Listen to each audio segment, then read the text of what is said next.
Welcome. In front of me I have Xiaomi Mi Home security camera, and I'm going to show you how we can turn on the surveillance assistant.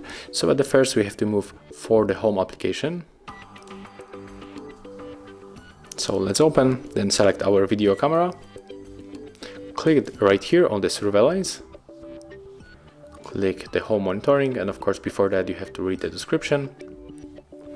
Tap on the switcher, and as you can see right now we are able to change the period, for example for the 24-hour the surveillance.